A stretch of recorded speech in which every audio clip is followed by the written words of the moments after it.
And now, you're tuned in to RBLR, the home of Tampa Bay's Reveler Sports. Hello, everyone out there in Tampa Bay and beyond, and even Carlos's, I believe, Ritz Crackers. The Ritz Cracker. How are you doing tonight? How are you doing tonight, everybody listening? And Carlos, with your Ritz Crackers, how are you doing? I'm doing fantastic, James. I'm really hungry. I've been on like a soft diet recently.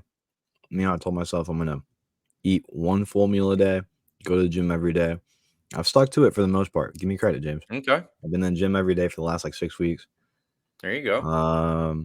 I have cheated on a few days on the meals because I get really hungry. I'm cheating right now with the crackers, but I'm doing well.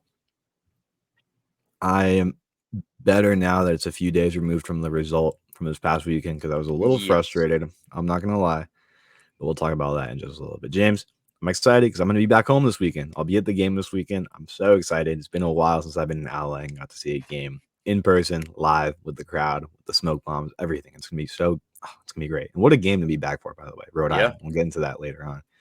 But James, before any of that, what's going on in your life? How's it going down there in sunny Tampa, Florida? Actually, I will say it's not too sunny right now, but my wife and I went up to North Carolina this past weekend where it was also, well, I guess it was sunny at moments, but there was a lot of rain in the forecast. It didn't turn out to be quite as bad as all of that. Either way, we did go up to see the games. Thank you for letting us in North Carolina, obviously, and everyone else who traveled up here. There was a huge contingent of Forrest Lasso family, so shout out to them if any of them are listening. I did happen to catch them before the game. We took a picture, my wife and I, with the family, and we got that out on the RBLR Sports account. That was pretty cool. And there were a couple of people who traveled up there with us as well. Somebody who even flew back on the same flight as me. So shout out as well to Garrett. Yeah, it was really cool. I do wish, like you said, that we had gotten maybe a little bit different of a result. But outside of the results, it was a very good time. It was a lovely weekend. And I hope to get to a lot more away games, not only this season, but in the future in general. I would like to see Pittsburgh's new stadium when they get that rolling. I don't know when exactly that'll be, but that is neither here nor there for tonight's topic. So let's get into all of that. As we said this past weekend, the Rowdies went away to North Carolina and drew 1-1. In the RBLR Cup standings, no one gets any points. So as it is, the guest stays top with only one. Carlos, we are not doing too well after two matches. I'll admit I was pretty optimistic for how the season was going to start. I'm an optimistic person, usually, James. So I don't know. Spoiler alert about how my prediction's going to go later on, but okay, I'm not too pressed. I think we'll turn the ship around.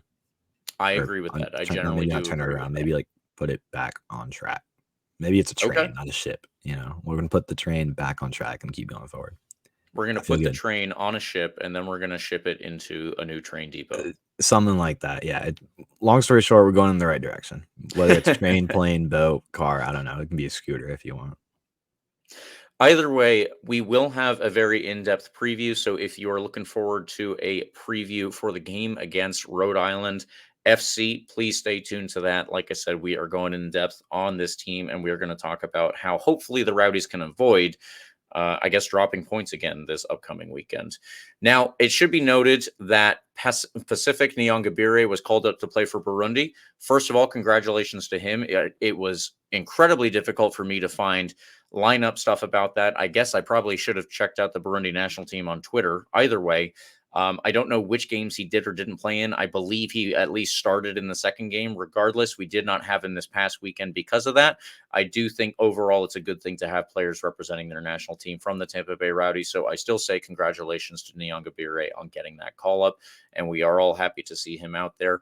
But we will have him back this weekend, presumably, for the game versus Rhode Island, which we will be talking about later. And Carlos and I will both be attending, so that's a positive too. It's a rare time. It's a rare time. Yes, that James and I are both in the stadium at the same time. Good vibes are coming. I feel it. Exactly. Now, before we get into anything, obviously, we would like for you to like and subscribe to us on YouTube and subscribe to us on any major podcast platform, wherever you listen. Obviously, we are there. And of course, please follow us on social media, whether that's Instagram, TikTok, Twitter, Facebook, Threads, whatever. We are at RBLR Sports. So you should get at us there. Now, Carlos, if you could help us out with a quick recap, and we'll get into our questions and analysis of everything afterwards. Of course.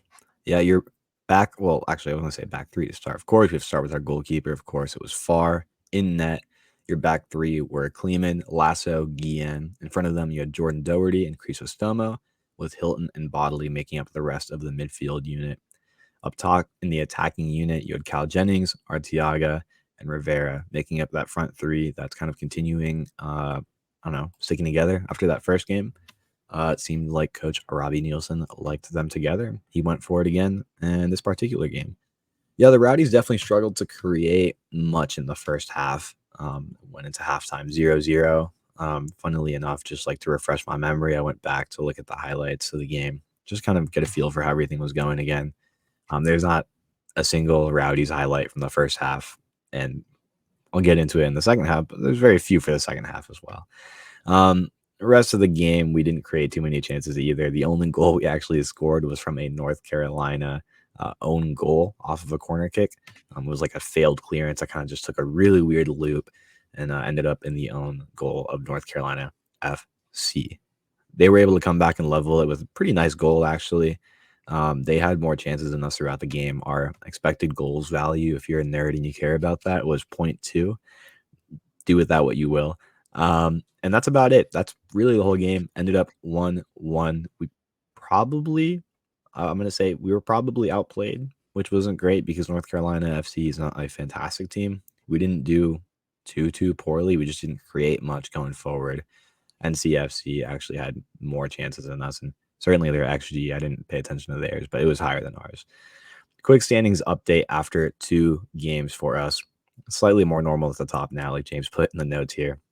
It's Louisville City, Detroit City, and Hartford sitting up top with 6 points. Charleston have 5 points. We're right outside the playoff spot right now. Again, 2 games in doesn't really mean a ton. Don't be alarmed yet with 2 points. And ahead of last place, Pittsburgh, by the way. Surprising to see them down there. 4 teams have 5 points out west. That's OC, Sacramento, San Antonio, and Monterey Bay. And Colorado Springs also have 0 points, and they sit bottom out west. Rare for a team like Colorado Springs, who's put together pretty good rosters year in and year out. This could be a year that, I don't know, like 2 games in, 3 games in maybe for them. I'm not going to say anything about them yet, but not a great start for them. If you thought our start was mediocre, at least we're not Colorado Springs or Pittsburgh. Yeah. James, let's jump into it here. There's not a lot of like action to talk about in this game, but there's a lot of broad, like, themes. There's clearly like a trend of trend's not the right word. We played a certain way, right? There's not a lot of like opportunities we can point to, but let's talk about the tactics, because you might know about this better than I do. I'm more of a casual fan, and I like to see goals, and I always pick the attacker as a man of the match. You're better at analyzing the strategy than I am. So let's talk about the tactics going into this game and how it kind of played out, especially through that first half when really nothing was going forward. What did you see in that first half, especially? Maybe why weren't we creating those chances that we would have liked to? Yeah, well, I think North Carolina obviously played a very large part in that. Anyone who watched this game will be able to tell you that North Carolina's pressing was very intense. You know, they had players who were lining up with all 3 of our our center backs, you could call them. I guess there is a center back and a left back and a right back in a 3-back system, but regardless, I like to think of them all as center backs. So Aaron Guillen, Forrest Lasso, and Freddie Kleeman started as those 3 center backs, if we say that. And then there were 2 wing backs, Blake Bodley and Jordan Doherty. Jordan Doherty, many will pick up on his not really being the most attacking of players.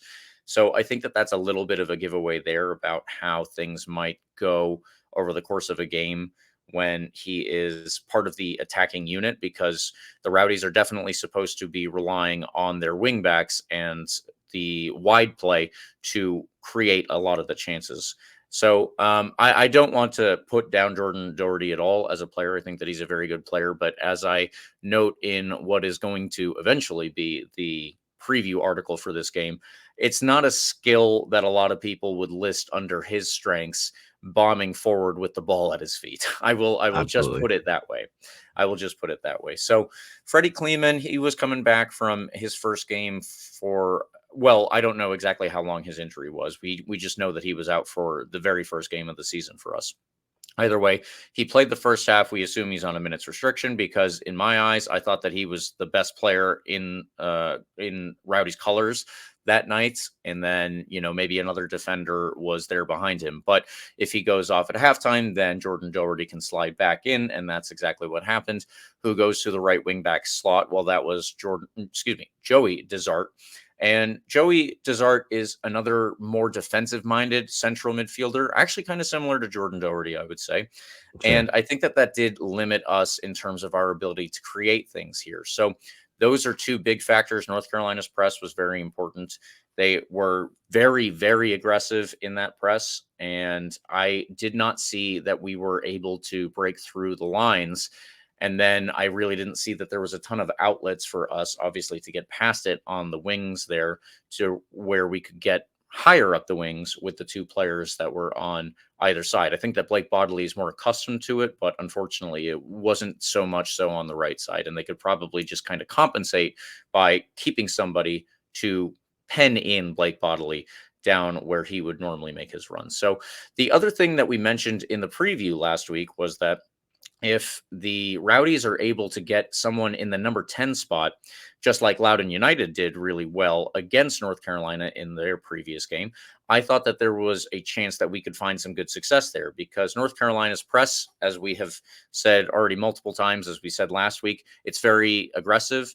It is very fast, and they are trying to shut you down as quickly as possible in places that are very good for them to win the ball back. However, that does leave just patches open every so often, obviously. And I think that it would be easier for someone who is maybe a more accustomed number 10 to fill that role. So maybe Leo Fernandez. Now, Leo Fernandez obviously did not start the game, and we can only assume that that's due to, him being on some type of minutes restriction at this point, because Sure. I would have assumed that he would start too. So Damian Rivera was playing in the first game against San Antonio as a higher and wider forward, next to Manuel Arteaga, who was in the center, and Cal Jennings, who was kind of on the right. This week, he did step a little bit deeper to pick up the ball, and it was supposed to be, I assumed, to compensate in the center of the midfield, add to the two players playing there, Lewis Hilton and Danny Crisostomo, or Crisostomo. I'm not sure exactly which one gets the emphasis there, but either way, those two were supposed to have Damian Rivera helping them out. And as much as I think that he could have played that role, it really didn't work out for us on the day with North Carolina pressing us so quickly and so strongly. And unfortunately, without really much of an outlet, as you have already stated, Carlos, our chances were, you said our XG was 0.2. Well, I'll just note on FOTMob, when I was going through and creating all the notes for today's show, for today's show, I was doing this yesterday, and on FOTMob, I noticed for the first time that our big chances were 0 on that particular count. And so, I think that kind of sums up how we were. The only other thing that I'll say to reemphasize this point of North Carolina pressing really, really aggressively against us, I guess that I'm a bit of a broken record here, so I'll break it up with a Robbie Nielsen quote. I didn't think it was a great game from our perspective, to be honest. The ball retention from us wasn't good enough.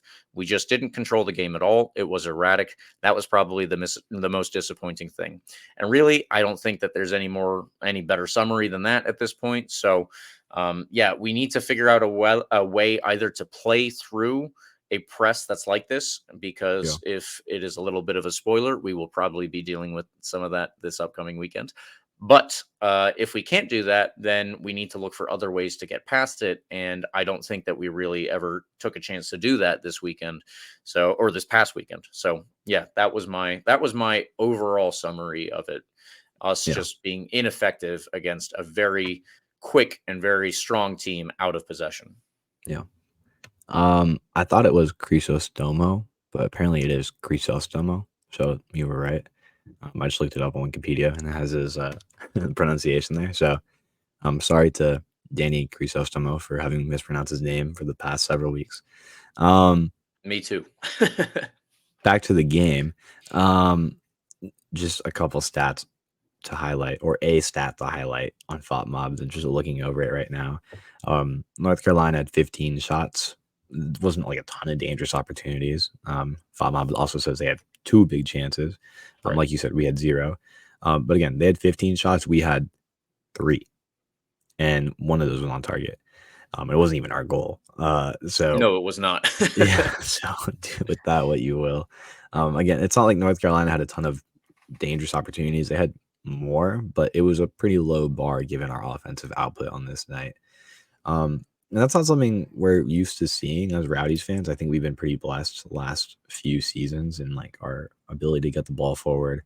Our reliance on our wingbacks has been a tool, really. Like, I mean, it hasn't really gone. There's been games where like we played poorly and whatever, but that style of play has been fine. It's worked out really well, and it's contributed to a lot of goals. And I think you make a good point in noting Jordan Doherty starting as the right wing back is not ideal. So I think if I wasn't sure if Pacific was going to be back this week, and you said he should be, right? As far as I'm aware, unless there was an injury on international duty, then he should Yeah. be back with us. So Yeah. we're all Is it- obviously hoping that he can contribute like he did in the first game. Yeah, and that's huge. That's huge. Like even just that one player being back changes the entire dynamic for this team because our Agreed. roster, like as is, the lineup is great. I mean, Blake Bodley on the left wing is a solid player. Our back 3, fantastic. You put Jordan Doherty in for Kleeman if Kleeman can't play. That middle 3, or sorry, that midfield with Crisostomo and Lewis Hilton, fantastic. And Arteaga, Jennings, Rivera, like Leo Fernandez coming off the bench if he's on some sort of minutes restriction. Like that's a fantastic lineup.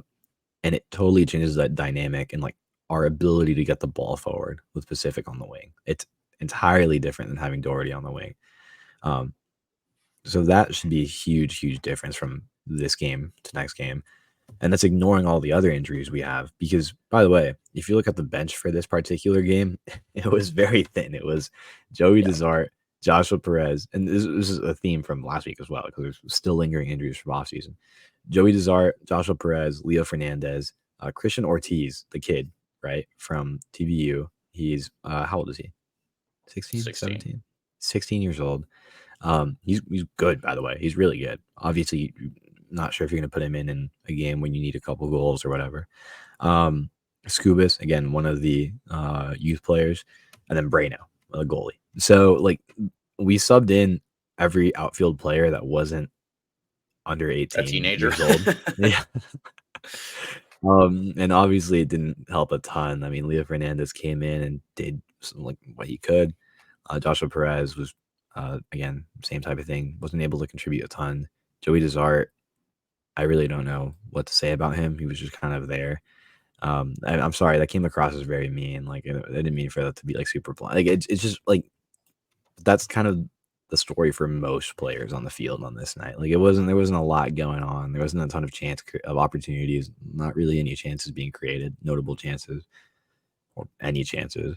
And again, I think that kind of just is a bit like we've been pretty happy with the goals and the offensive production and whatnot last few seasons. So I think a game like this kind of stands out as like, wow, like that was lame, you know? But again, we've been spoiled. I don't think this is going to be a problem going forward. There's a lot of injuries from the offseason, which is really annoying. We haven't, like, Zach Erbo has been on this team for now a season plus. Now he's going into the second season with the Rowdies. And I've seen him play like 3 games. Yeah. He got injured like which really he scored badly in. early on. Yeah, he got injured. Yeah, that was true. It was an equalizer too out in the West Coast. Yeah, he played a few games, got injured really badly, missed the whole season last year. Then we hyped him up like, oh, like having Zach Erbo back's gonna be huge in the midfield. Like, he's gonna compete for a starting spot for sure. Great defensive piece. He can get up the field and whatever. And then we get to the beginning of the first game and we realize he's injured as well. And then there's several others I'm forgetting. And this is just one of the ones I really, really, really want to see because Erbo has like so much potential to be like a really big star player in the central midfield for us. And we just haven't been able to see him on the field, which sucks. So the injuries and the Pacific being out and Burundi, which again is really cool. Having our players getting called up for any national team is awesome. But like maybe they could have waited until after this game. I don't know. You know what I'm saying? So like, long story short, whatever. Like this game itself, tactically, like it seems like, again, James, correct me if I'm wrong because I'm kind of not really good at the tactics stuff. I only know what I'm doing when I'm coaching like manager mode in FIFA, and even then There I you kind go. of just lay it up. LBY is my fastest player and score goals. Um, it seemed like we kind of rolled out the same ish formation as the week before, maybe with Rivera dropping back a bit more, like you said, instead of being kind of like a more of a outright attacking piece. But it really was, I think, the lack of an actual winger or wing back that affected how we get the ball forward. So that's why I kind of emphasized that at the beginning, like just the one player being back. And it's not even like specific to Pacific. Pacific is a fantastic player, and I'm really Yeah. excited because if he's back, like to me, huge. But like any wing back, like having like an actual wing back out there who can like get the ball up forward. Like Jordan, like you said, Jordan Doherty is not that. He's by trade kind of like a defensive midfielder, sometimes a center back. So that's not really where he's meant to be. And I mean, he did fine like in his like normal job, but getting the ball forward, it's not really his forte, like you said. Um, yeah, anything else to mention in the second half? Like, I mean, their goal, I can't even like blame anybody too strongly for that. Like, it seemed like maybe Guillen was, no, he didn't like he was marking someone. Like, someone lost their man back there. Someone lost their man. Yeah. Yeah, it might have been partially on Bodily to track back a bit quicker than he did. And someone was wide open, and that's never what you want to see, obviously. Our goal was totally a fluke. We shouldn't have scored a single goal on this night. We It should have was probably lost 1-0. it was honestly a very weird goal. It was funny because the section that we were in was, it's all actually relatively close to the field if you are on in the front section, and there weren't too many away fans, so we could be there. Yeah. But Lewis Hilton was, 5-10 feet, whatever it was, away from us, and he took the corner kick, and I realized that it had gone in somehow, and I was like, I don't think any of us touched that, but I was off running away and cheering and all that stuff, so I wasn't bothered by how it had Yeah. gone in. And then when I got back, they were celebrating, and I ultimately heard over the announcer that it Yeah. was someone on their team who had scored the goal, and I was like, okay, so I wasn't too wrong about that. But Yeah. yeah, Yeah. it was a very weird sequence, and we were just happy to take it, I think, at that point. Yeah. Yeah. I mean, that's kind of how I felt watching that. Like, hooray. We'll take it how we can get it. I think it's how the Rowdies put Exactly. it on Twitter. Yeah. Like, I think jumping ahead to the next question, James, is this a fair result? I think just based off the fact that we shouldn't have scored a goal on the night, honestly, like based off what we had. Again, the goal we had was a fluke.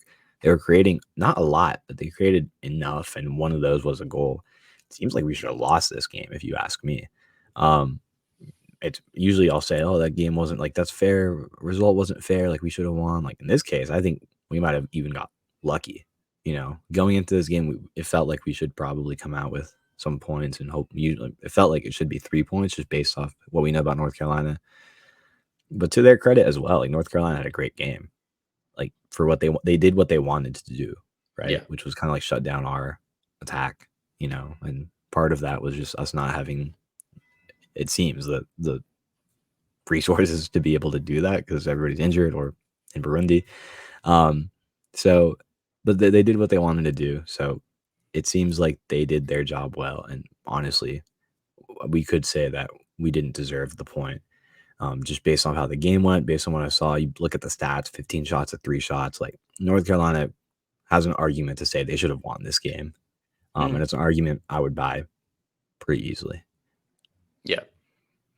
Yeah, I tend to agree with that actually overall. I think that, like we said, North Carolina's press was very difficult to get through. But at the same time, I think that one thing that really played into their hands was if you are the team who is going to be a lot stronger in your press, then it's really easy. If not easy, nothing's easy. It's better if you can really focus on one side and trying to shut down the play on one side. And I think that that was kind of how it went. Cal Jennings is a very good player, and we've actually seen him score a lot of goals that he just kind of does on his own, and he pulls it out of nowhere, and you're like, how the hell did he even do that? But you can't rely on him to do that. That's like a skill that very few players have to be able to do on a regular basis, and something that you can just let them do it. And they're like this player that a team can't leave alone because they're sitting. This one player is so dangerous that he can do it all on his own or she can do it all on her own. That's not very frequently available, and especially not at the USL level. Cal Jennings is a good player, but he would probably, especially as a more wide player like we saw in this game, would probably benefit from some more help on the attacking side of things. And again, this is not to put down Jordan Doherty or Joey Desart, either player, but they are not the attacking players that we want to be at wingback. So if North Carolina can focus mostly on keeping the play out of the left half spaces, which are the spaces that are in front of the 18-yard box, but on their right side, and those would be obviously on our left side, that's going to help them immensely in terms of shutting things down. And that really did help them there. I don't think Damian Rivera was effective in playing as the more central midfielder, but it wasn't just on him either, because, how many times did I even see him receive the ball in that position? By then, North Carolina had already shut down our defender who had the ball and was looking to make the pass, So it was very difficult for us to really get anything going. I think the only shot that we had the whole game was from Cal Jennings, and it was off of us getting a little benefit of pressing on our own. But unfortunately, the shot was a little weak and it turned into a corner and not the one that we scored from. So, yeah, it was disappointing. But I think ultimately, in terms of us getting a win next week, it's really going to be dependent, I guess, at this point, on who comes back. And if Pacific is available, like we all assume at this point that he should be, or maybe someone else comes back, maybe Charlie Dennis can sit in that number 10 role and play the way that you and I have seen him do. That would be immense. If Nick Moon comes back, he can play as the right wing back. So there are all of these options that we could see, and this would radically change the whole team. But it was just ultimately too easy for North Carolina to keep us out, is how I would put it. The players you just mentioned, like injured players, it felt like you were like stabbing my heart every time you just mentioned one of them. I'm like, those are all like all league caliber players. You know what I mean? Yeah, exactly. Like, and they're just injured. So yeah, when they come back, like that's gonna be huge. But we don't know anything about their injury status. We really don't know like what is injured. We just knew that they weren't available at the beginning of the season and they were on the injured list and whatever. But we don't really know anything about like timetables or anything, which is unfortunate because we're kind of just speculating about who might be coming back. And the only thing we really know is that Pacific should be coming back because he's not injured. He's, on international duty. Again, just that one player coming back, I think is going to be huge. I don't think this game is indicative of anything about how the season is going to go, unless we're just going to be injured all year, in which case, whatever. Like, I'll just, throw in the towel now and like whatever. But that's not going to happen. Obviously, players are going to come back. Players are going to go international duty. Sometimes they'll come back. I don't think this game is indicative of kind of how the rest of the year will go, or these first two games are really indicative of like any overarching problems. Nielsen's like tactical approach seems fine. It really seems like a continuation of what Neil Collins was doing, which is great because that was working. But it's a different team, different roster. A lot of younger folks in here, like younger energy, which is great. A lot more pace, I think. Like once everybody's back to full speed. Once these players come back from injury, like I think this game will be something we look back at and be like, that was stupid. Like there's so many good players injured. And I forgot about some of them. My mind was like Charlie Dennis, Moon, Zach Erivo. I mean, these are all guys that could change a game. That can change a game and will change a game when they come back, especially Charlie Dennis. Charlie Dennis was MVP, type quality player last year. Yes. Like, come on, man. Like him and Leo Fernandez, like Leo Fernandez on the team, and now he's like healthy-ish. Like he's coming back to full speed. Like there's so much good talent on this roster. It seems hard to think we won't get things back on track. So whatever. This game is I'm sorry, like this was the game you got to see, James. I'm glad you made the trip and everybody seems like they enjoyed themselves. An away game's always fun, regardless of the result. But yeah, it's more fun to win, I would say, So whatever. that's how I'm gonna wrap up my thoughts on this game. Like it seems like a throwaway game that we'll forget in a few weeks if everything starts to go as I imagine it will. Yes, I definitely agree with that. I think that, I've already hit, if Charlie Dennis were in this game and he plays that number 10 role, that completely changes North Carolina's ability to put us under pressure when they don't have the ball. So, yeah, if we should have the team to be able to do it without them, but at the same time, we also know what the roster looks like, and all of us were expecting the roster such as it is listed. So, we're going to get there, and I think the whole team is going to improve.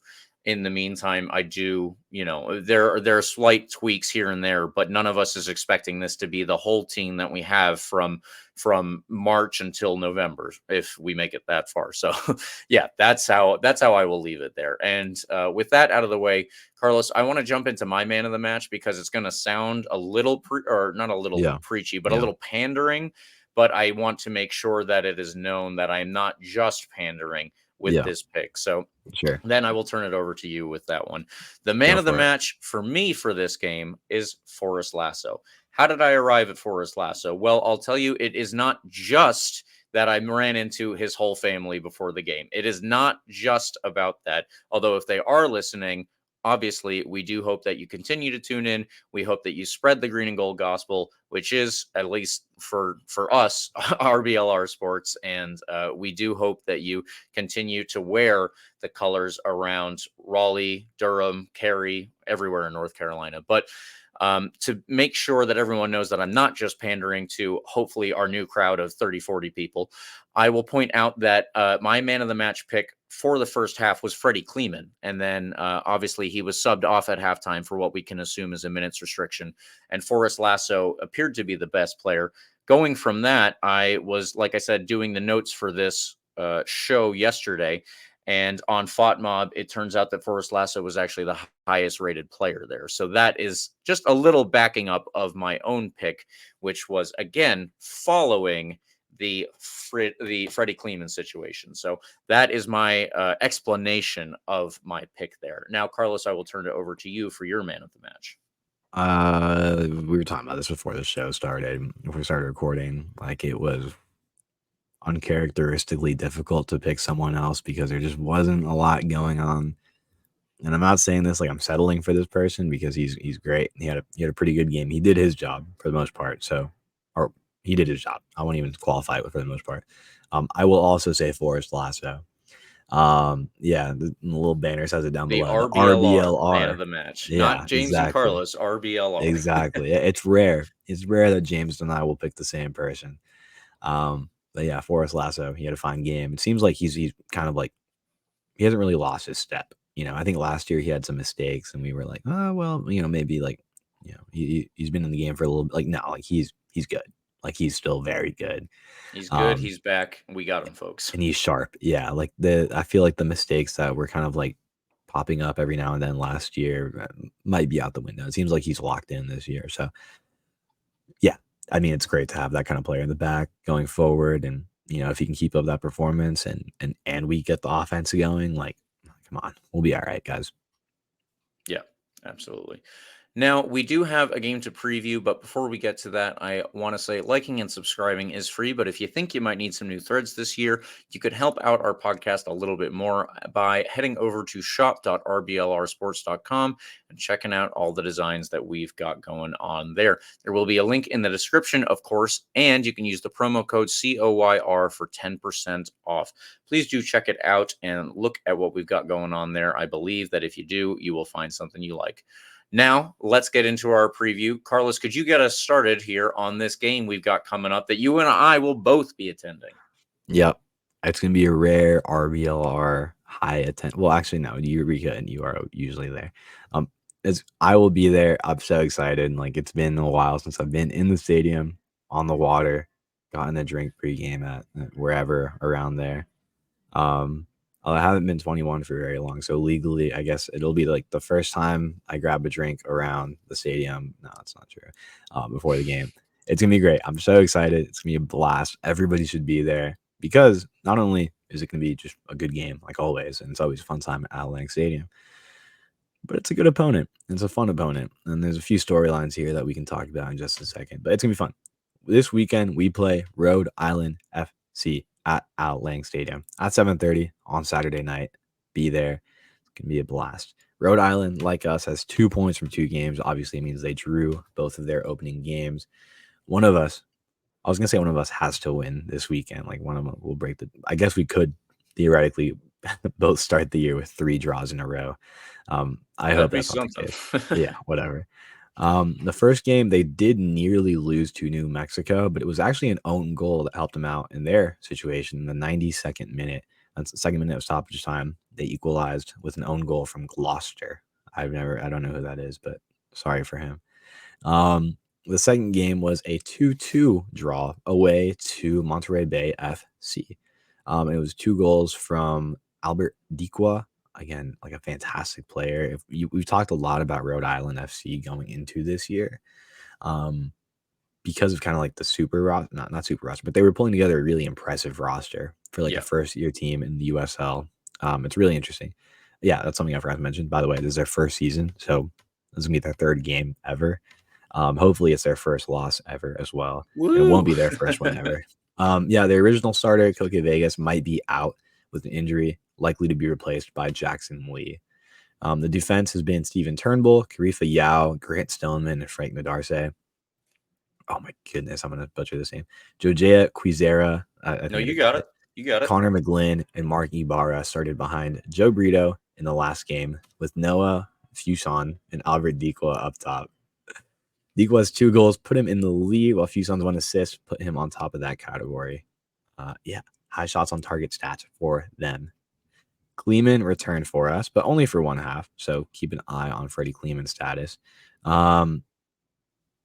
I mean, he would be great to be back in the starting lineup. I'm also pretty confident with like Jordan Doherty back there. Like I think we'll be all right either way, but it's a good player to have back, especially given how he played in that first half. Young Gabire should also be back. Really, really happy for that. Pacific, please come back. We need you.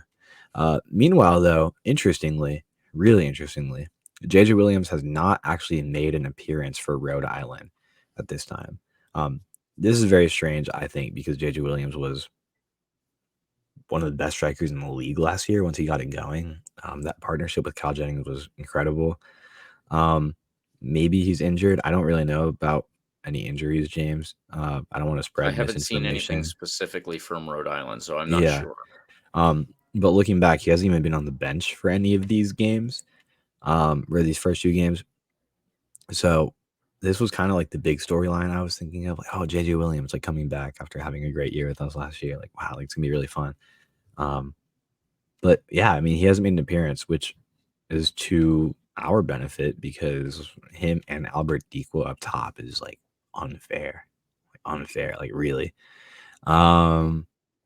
Yeah, keep an eye on that. It's very strange. I haven't heard anything. Don't know anything about injury. Don't know anything about why he's not been playing. But he hasn't been playing, and that's interesting. Could be the first time. I don't know. Maybe he's just been injured for that first couple games and whatever, and he comes back against the Rowdies. It's very possible. Long story short, even without him, they have a really solid attack, and they have one of the best strikers in the league the past several years, in Albert Diqua. So our defense will need to be on point, and we definitely, like you say in your notes here, James, we definitely need to find more of an attacking threat, let's say. We got to get up the field more. I think Pacific being back will change that for the better entirely. I mentioned that a lot earlier, and I think it's just incredibly true because he adds an incredible dynamic to that wing. Like, he's an incredible winger, but we also just need a winger out there, and it changes the game. That being said, James, do you have anything else to add on this before we jump into our predictions and stuff? I mean, there's a lot to talk about here. It's a really interesting team, Rhode Island. Yeah, I was doing some research on Rhode Island, and when I say research, I will shout out Mr. USL Tactics himself, John Morrissey. He's always helpful. I have not been able to watch a ton of Rhode Island. I watched a bit of their home opener, but that was the extent that I've seen other than highlights now. So I will just throw that out there for everyone listening and say, like I said, John Morrissey is a very helpful guy. I literally, this is a real quick side note. I really don't know how John Morrissey does everything that he does related to the USL. He covers the Championship and League One. He does multiple long form articles on his Substack per week, and he works for Backheeled. I mean, if this is his full-time job, and I don't know if it is or isn't, I hope it is, because I literally don't know how he does everything that he does in the course of a week. Like, it takes me forever to seemingly get through this, I guess. So shout out to him. He is the best music. But I will also say this team is going to press the hell out of us, just like North Carolina did. It's going to be a very similar game in that sense. So it's going to come down to, like you said, where do we have these outlets here? Now, I think that one thing that we could have done against North Carolina a little bit more is try to play over the top, have Manuel Arteaga or Cal Jennings chase a ball down. If Damian Rivera is not doing super well in the number 10 spot, let him just start chasing balls down in the back corner and put North Carolina on the back foot that way. I think that the other thing that we could have done is, with Josh Perez on the bench, we could have put him as the right wing back, could have put Leo Fernandez as the number 10. These are, I don't know if those are options right now. Again, if Leo could start, my assumption is he would. So I'm not really sure the deal there. And I'm not really sure with Josh Perez if he's not what the coach is looking for in a right wing back as opposed to more of a winger. So those are two things to consider, but I think that those would have impacted the game against North Carolina.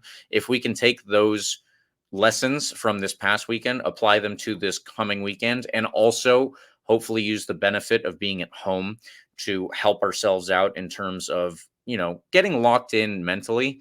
I think that there was a little bit of just dealing with North Carolina's being, they were pests. They were just pests, and they were hard to deal with.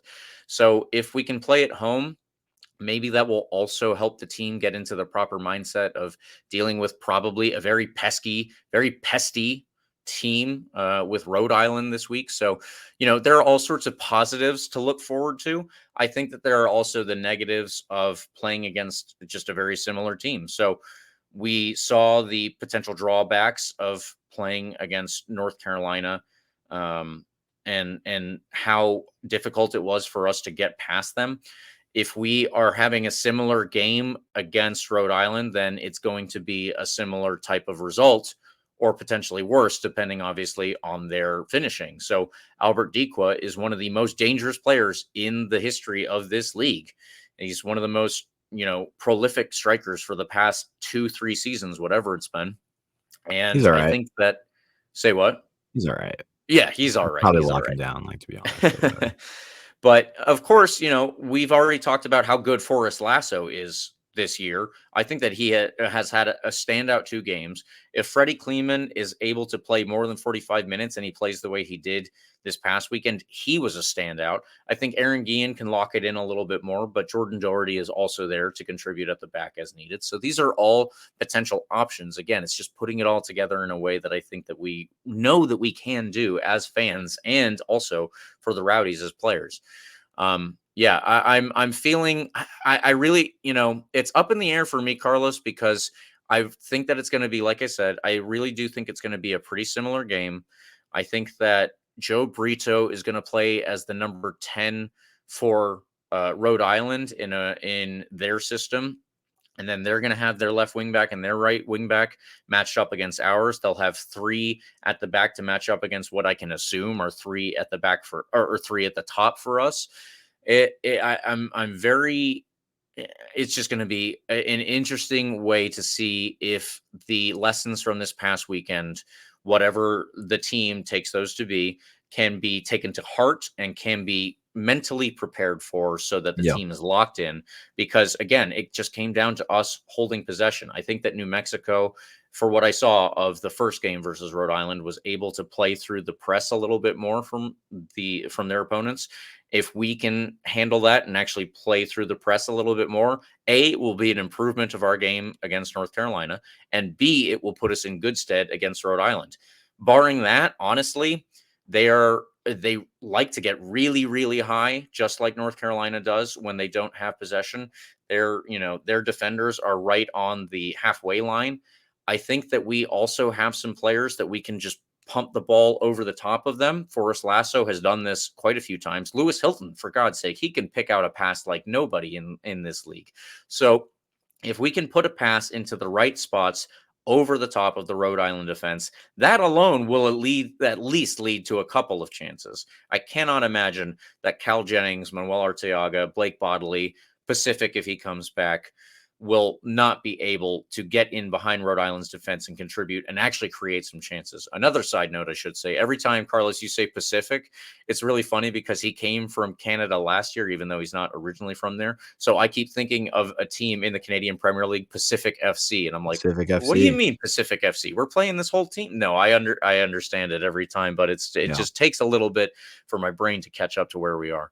Either way, if he comes back, Charlie Dennis, if Leo can get more time, these are all things that take into consideration. But it's up in the air for me right now. I'm going to have to go with a gut decision when I get there. So, Carlos, I'm going to leave it to you. If you have anything else to go through that. Otherwise, the prediction is yours, and then I'm gonna make a game time decision. Very split second. Okay. I will also be making a game time decision because admittedly I haven't really thought about it. Because I think like you, it's kind of just there's a lot of no, not a lot. I mean, I think the factors are who's coming back, if they're coming back. And we don't really know anything. Like the Rowdies have a way to like spring news on you, like that's true. Like a day before at the absolute earliest. Usually like the day of. It'll be the day of, and it'll be like, a lineup comes out. Oh, like Charlie Dennis back on the, back in the roster for tonight's game. He'll be on the bench. Like what? Like, okay. So pending any of that, like assuming nobody comes back other than like Pacific, I'm gonna take Rowdies win 2-1 because I genuinely do think Pacific coming back is enough of a game changer. Having a winger that is as good as him, as talented as him, like able to get the ball as far up the field as he was able to in that first game against a good San Antonio team. He did it really well. I mean, he's a dog the way he played. Problem, he started to run out of steam like towards the end of the game because he just goes all out. So that's where we'll need someone like Moon to come back and hopefully be able to play some minutes and sub in and whatever, or anybody that can play on the wing. Like that's my only concern is because we're lacking depth anywhere right now. My other concern was like going into the season was we're lacking depth at the wing in particular. Mm-hmm. And not that like the wing in particular's lack of depth is showing through. It really is just because there's a bunch of injuries. Like, but that would be my only concern is like if Pacific comes back, we're still kind of very thin. So I don't know. Like Leo Fernandez used to play on the left wing for a while. Like maybe he comes in for like the last 15 minutes and plays on there. I really don't know. But I'm an optimist, James. So I'm gonna go 2-1. Okay. I'm gonna my game time decision, my split second idea here is I think that these teams are actually going to go 3 for 3 and draw this game again 2-2. That would be so lame, James. Why are you doing final that? results? It would be lame, but that's going to be my decision on this one. It would be better than a loss, though, Carlos, I will say. Eureka, our producer, has chimed in with a 2-1 win for the Rowdies, and our guest spot this week is Charles R. Gallagher at Gallagher Law on Twitter, who I believe has his own law firm, but he has chosen a 3-0 Rowdies win. I would be absolutely grateful for something like that. Charles, you have optimism that we should all aspire to, because I am here dragging the team down, apparently. Yeah, apparently. Yeah, shout out Charles Gallagher. Shout out the 3-0 result. I like that. That's big. That's big. I would change it if I didn't already put out into the world that we're gonna win 2-1. But bless you, Karsten. Shout out my roommate. Karsten, do you have a prediction for how this weekend's Rowdies versus Rhode Island FC game will ya? It's gonna be 3-0. 3-0. We got another 3-0. Yeah, of course. 3-0 Rowdies is Karsten. His official Karsten with a T, by the way. It's not Carson, it's Karsten with a T. Karsten's official prediction of another 3-0 result. We're gonna win now. I mean, for sure. All right. Okay, James. Any other things to mention before we move on from this Rhode Island game? No, let's get into our extra time segment. Beautiful. Make sure you listen to our latest episode, by the way, of the RBLR Sun podcast. James was featured on that. Oh, over there. And Lizzie, like, they're doing a great job over there. It's a really fun time. It's really, really cool stuff. Like, I'm so excited for that team to kind of like really come into fruition. Like, there's a lot of good stuff. They got some momentum. Like, women's soccer has a lot of momentum, like, in general. I think this league has the potential to be really, really cool. And I think the Sun have a good chance to kind of be one of the faces for the league. Yes. So it's going to be a good time once everything gets up and running at that really cool stadium on the water in downtown. It's going to be awesome. So tune into that for sure. James, you have some news about Pittsburgh to share that you mentioned earlier. Yeah, Pittsburgh Riverhounds have put out plans to expand their stadium in the future. Now, this does not mean this is set in stone. This does not mean they're working on it right now. As I know it, I believe that they have put these plans forward to the city council or whichever council governs the area they're in. I'm not even sure if they're in Pittsburgh proper.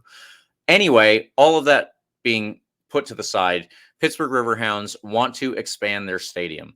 If they can do that, that will be awesome. I think that of all the places that there are in USL Championship, I really do want to go to Pittsburgh Stadium. A, I've never been to Pittsburgh, and I hear it's a pretty cool city from a lot of different people who've been there. B, it's on the river, kind of like ours on the water, but it's just very cool from all of the footage that I've seen, which is, mostly games, obviously, but it's, I would really like to go there, and they plan on making it bigger. So that would obviously allow them to bring in more people. That would allow them hopefully to put more money back into the team, what have you, all that kind of stuff. That is what we like to see in championship soccer in America. So yeah, good for them. Good for the USL. Let's hope that whoever they turn those plans into approves it. Rubber stamp. They got the RBLR stamp of approval. Yeah, they got my approval. I mean, that's the most important thing, right? Like, I'm sure we just bypass city council or whatever. Yeah, political council. I have a government major. You know who they're talking to? Like, I think I can clear it. All right. There we go. Okay. More importantly than my government major, congratulations to the U.S. men's national team, by the way. What a game that was. That was a blast. I mean, I'm sorry for any of our Mexican listeners out there. But man, I enjoyed that one. I'm not gonna lie. Like, that was a fun time. What a blast to like go into the half leading 1-0 and then beautiful second goal as well. Third in a row, CONCACAF Nations League. Yeah, the US is kind of running things right now in CONCACAF. Yeah.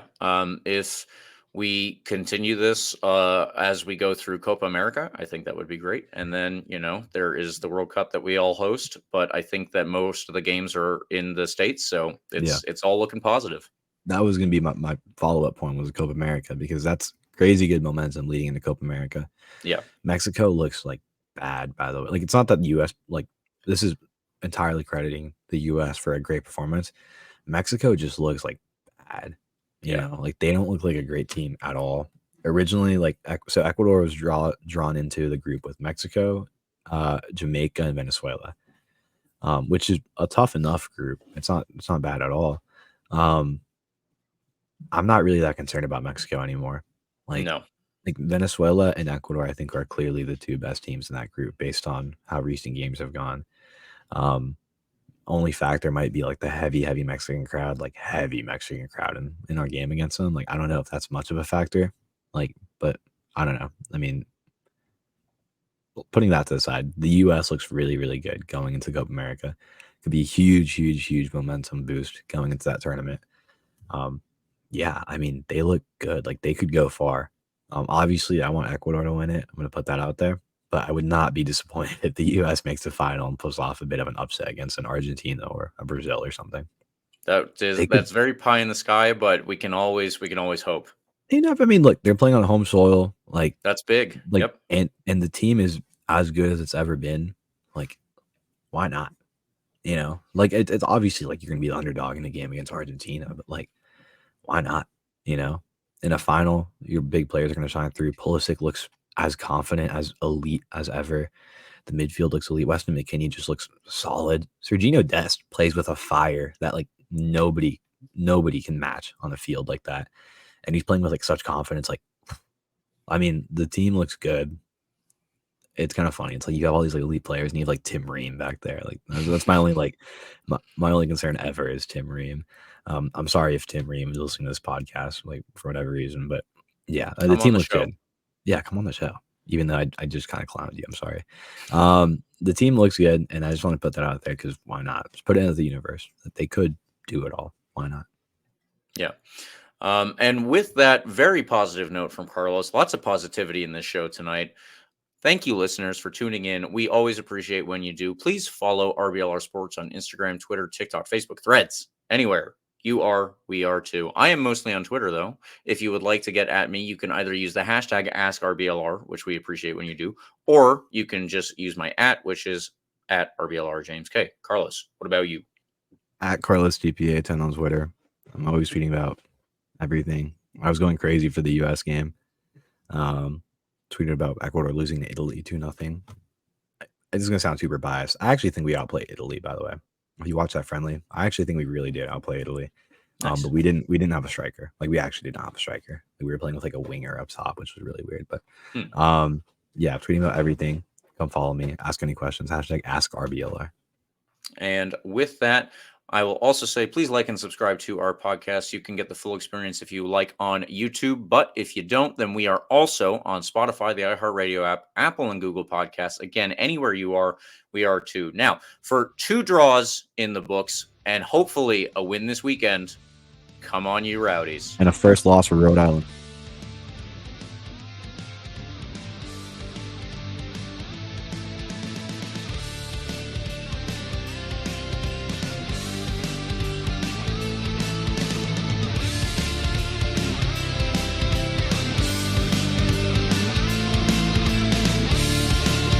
Thank you for tuning into this presentation by RBLR Sports. On your way out of the stadium, please remember to like and subscribe.